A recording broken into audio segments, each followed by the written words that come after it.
नमस्कार विद्यार्थी मित्रांनो, आज आपण राज्यशास्त्र या विषयाला सुरुवात करणार आहे। राज्यशास्त्रामध्ये यावर्षी म्हणजे बदललेल्या अभ्यासक्रमामध्ये कोणता अभ्यास किंवा कोणता सिलेबस आपल्याला अभ्यासायचा आहे हे आपण सर्वप्रथम समजून घेऊ। 11वी मध्ये मागील वर्षी आपण 1945 ते 1991 यामधील जगामध्ये ज्या महत्त्वपूर्ण घडामोडी झाल्या त्याची माहिती अभ्यासली। आता यावर्षी 12वीला 1991 नंतर जगामध्ये ज्या महत्त्वपूर्ण घडामोडी झालेल्या आहेत किंवा नवीन ज्या संकल्पना समोर आल्या किंवा ज्या समस्या समोर आल्या याची माहिती आपण या वर्षीला अभ्यासणार आहोत। मग सर्वात पहिलं आपलं जे प्रकरण आहे ते म्हणजे 1991 नंतरचे जग। आता 1991 नंतरचं जग कसं आहे, या नवीन जगासमोर कोणत्या समस्या निर्माण झालेल्या आहेत, कोणत्या नवीन संकल्पना उदयास आल्या आणि जगाने स्वीकारल्या त्याची माहिती आपण या प्रकरणामध्ये अभ्यासणार आहोत। आता 1991 नंतरचं जग कसं बदलत गेलं तर आपण जे 11वी मध्ये अभ्यासलं की 1945ला दुसरं महायुद्ध संपलं आणि दुसऱ्या महायुद्धानंतर जगामध्ये पुन्हा तिसरं महायुद्ध होऊ नये म्हणून संयुक्त राष्ट्र संघटनेची स्थापना करण्यात आली।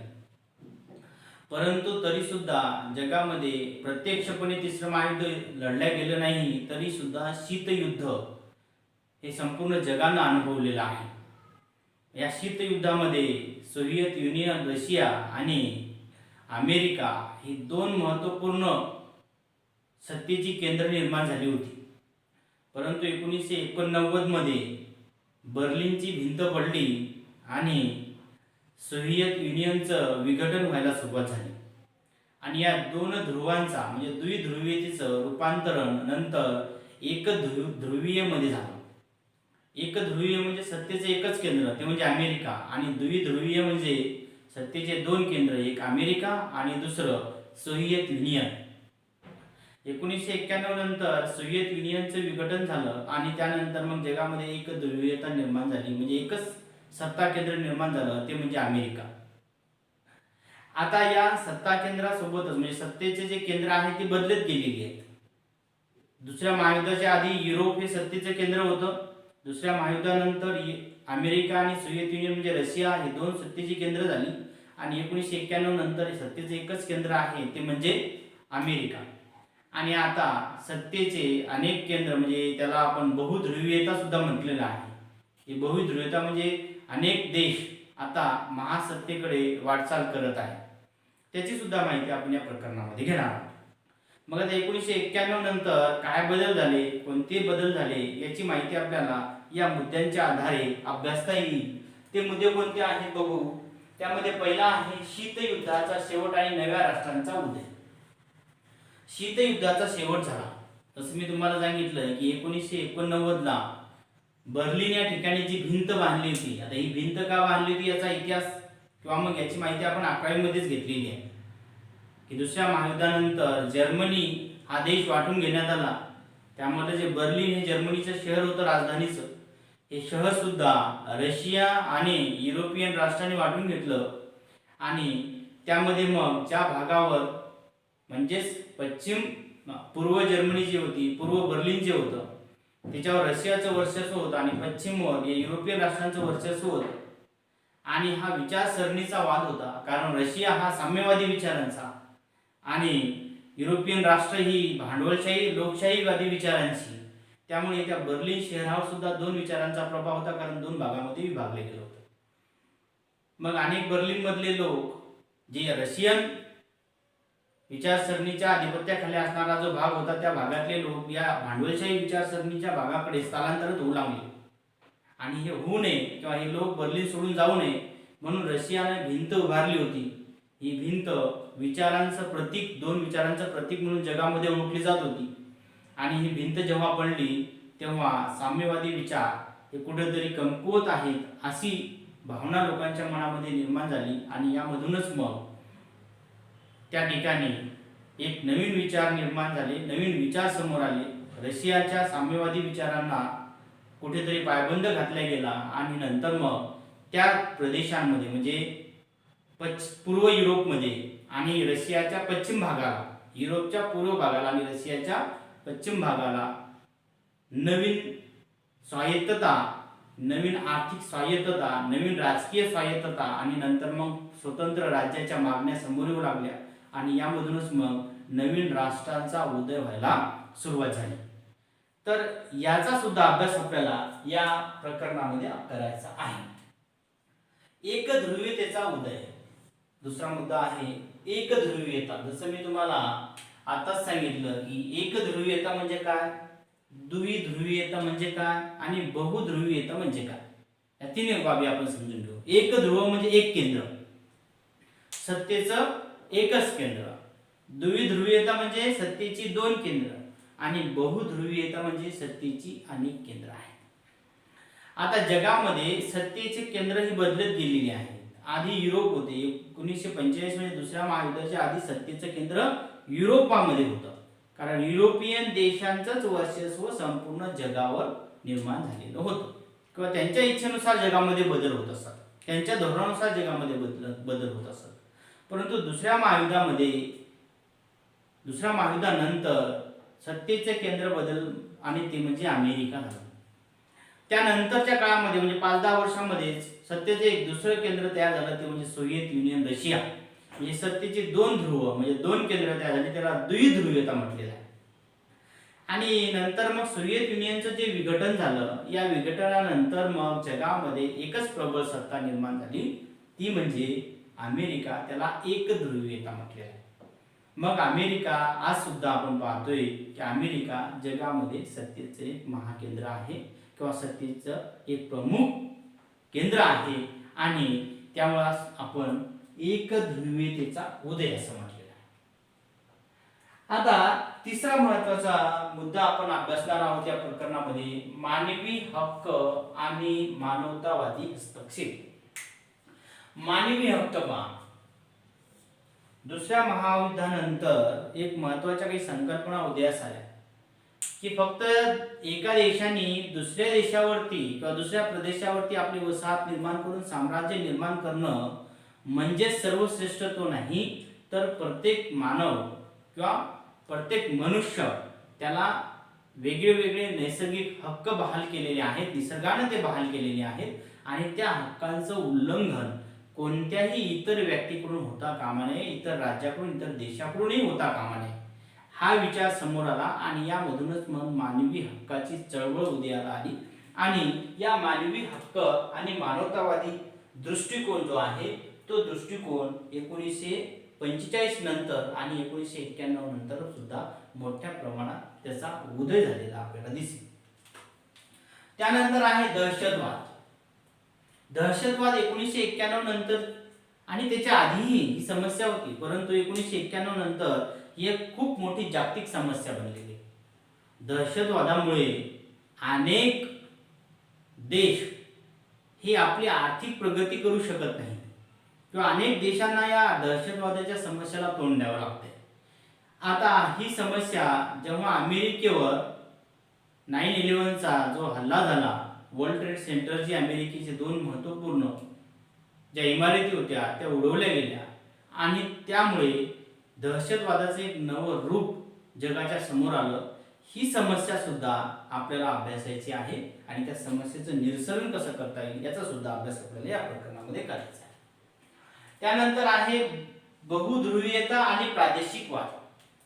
बहुध्रुवीयता, जसं मी तुम्हाला सांगितलं की 1991 नंतर एकध्रुवीयता म्हणजे सत्तेचं जगामधलं एकच केंद्र होतं, ते म्हणजे अमेरिका.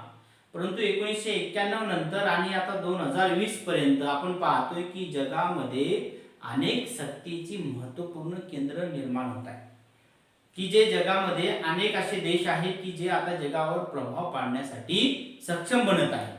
त्यामध्ये भारत असेल, चीन असेल किंवा मग व्लादिमीर पुतिन यांच्या नेतृत्वाखाली रशिया असेल किंवा जपान असेल, अशा अनेक देशांनी आपली आर्थिक प्रगती केली आणि त्यासोबत आता जगावरती प्रभाव पाडण्यासाठी ते तयार होते. म्हणजे बहुध्रुवीयता आपल्याला या देशांच्या प्रगतीमध्ये दिसून येते. त्यानंतर प्रादेशिक वाद. आता प्रादेशिक वाद काय आहे याची सुद्धा माहिती आपल्याला या प्रकरणामध्ये अभ्यासायची आहे. त्यानंतर शीतयुद्धाचा शेवट आणि नव्या राष्ट्रांचा उदय ही एक महत्त्वपूर्ण संकल्पना आपण समजून घेणार आहोत. शीतयुद्धाचा शेवट झाला. जसं 1991 नंतर सोव्हिएत युनियनच्या विघटनानंतर जे शीतयुद्ध होतं, शीतयुद्ध कोणत्या दोन राष्ट्रांमध्ये लढलं गेलं याचा अभ्यास आपण 11वी मध्ये केलेला आहे. तुम्हाला ते माहीतच आहे. अमेरिका आणि सोव्हिएत युनियन या दोन राष्ट्रांनी आपल्या बाजूने जगातील इतर राष्ट्र आपल्या बाजूने कशी येतील याचा विचार केला. आपल्या बाजूने ते राष्ट्र वेगवेगळ्या करारामध्ये समाविष्ट करून घेतले आणि दोन गटांमध्ये या शीतयुद्ध 1945 पासून तर 1991 पर्यंत लढल्या गेलेला आहे. याची अनेक उदाहरणं आपण अभ्यासलेली आहेत. क्युबाचं असेल, कोरियाचं असेल, या अनेक उदाहरणामधून शीतयुद्ध कशा पद्धतीने लढल्या गेलं याची माहिती आपण घेतली.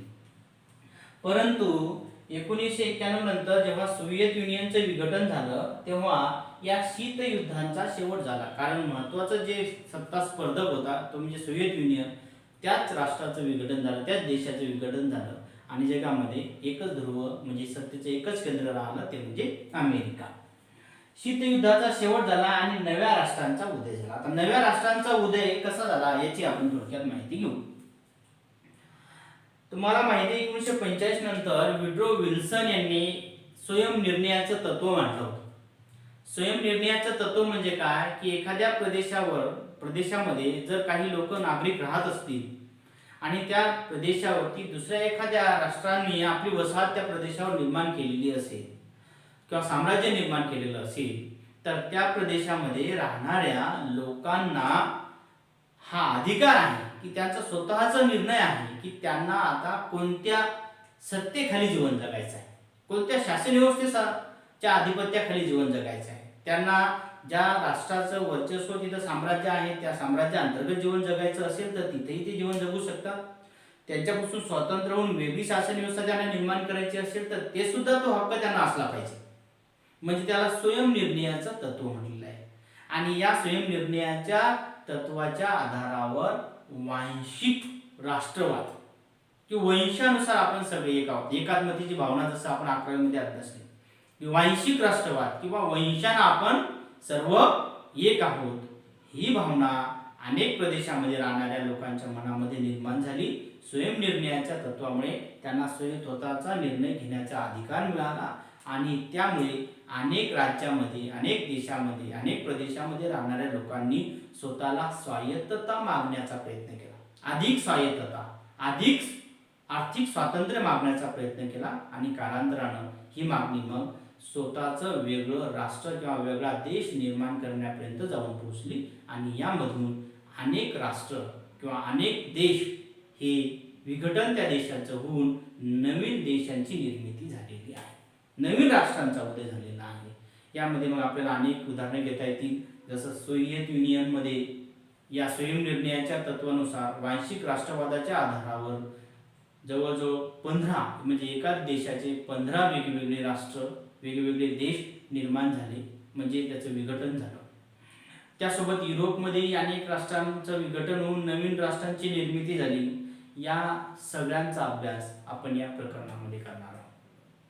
आता हे नवीन कोणते देश निर्माण झाले, युरोपमधले कोणते नवीन देश आहेत किंवा मग सोव्हिएत युनियनमध्ये कोणते नवीन देश आहेत ज्यांचं विघटन झालं आणि नंतर नवीन राष्ट्र म्हणून त्याचा उदय झाला, किंवा आता सुद्धा अनेक देशांमध्ये या विघटनाच्या किंवा स्वायत्ततेच्या मागण्या केल्या जात आहेत आणि त्या मागण्या तीव्र स्वरूपाच्या आहेत, याची माहिती सुद्धा आपण घेणार आहोत. युरोपमध्ये या स्वयंनिर्णयाच्या तत्वावर आधारित आणि वांशिक राष्ट्रवादामुळे अनेक नवीन राष्ट्रे निर्माण झाली. त्यामध्ये चेकोस्लोव्हाकियाचे चेक गणराज्य आणि स्लाव गणराज्य या 2 देशामध्ये विभाजन झालं.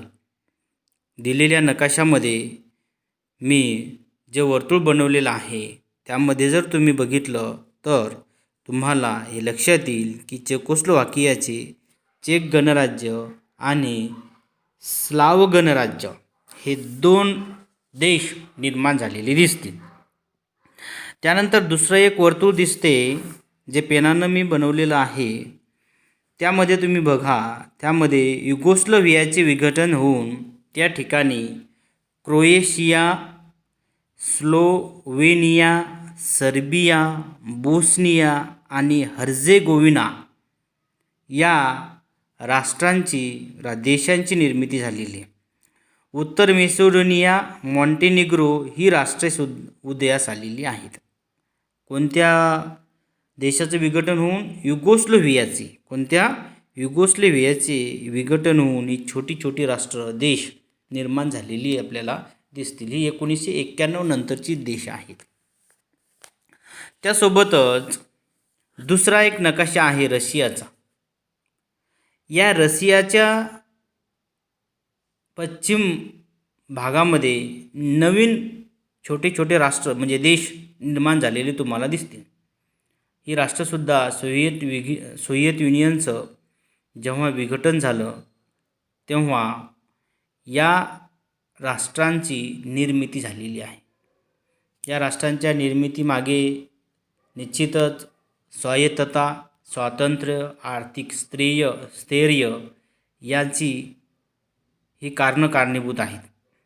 त्यामध्ये सोव्हिएत युनियनमधून Armenia, Moldova, Estonia, Latvia, Lithuania, Georgia, Azerbaijan, Tajikistan, Kyrgyzstan, Belarus, Uzbekistan, Turkmenistan, Ukraine, Kazakhstan आणि रशिया या देशांची निर्मिती रशियाचं म्हणजे सोव्हिएत युनियनचं विघटन होऊन झालेली आहे.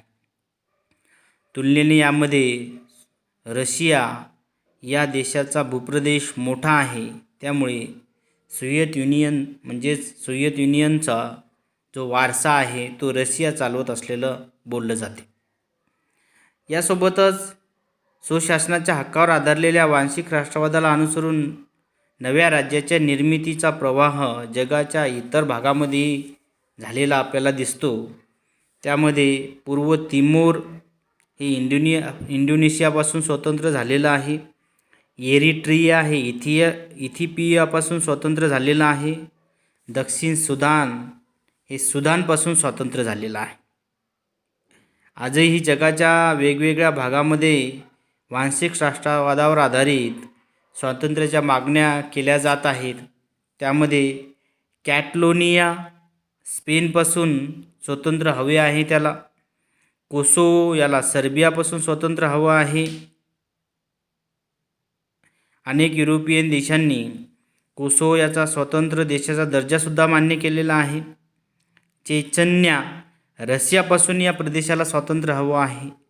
म्हणजे वांशिक राष्ट्रवादावर आधारित आजसुद्धा जगामध्ये या स्वायत्ततेच्या आर्थिक स्थैर्यप्राप्तीसाठी स्वतंत्र राष्ट्राच्या देशाच्या मागण्या केल्या जात असलेल्या आपल्याला दिसतात. हा 1991 नंतरचा महत्त्वपूर्ण बदल आहे किंवा जगामध्ये होत असलेल्या घडामोडींपैकी महत्त्वपूर्ण घडामोडी आहेत की अनेक स्वतंत्र राष्ट्र म्हणजे देश निर्माण होत आहेत.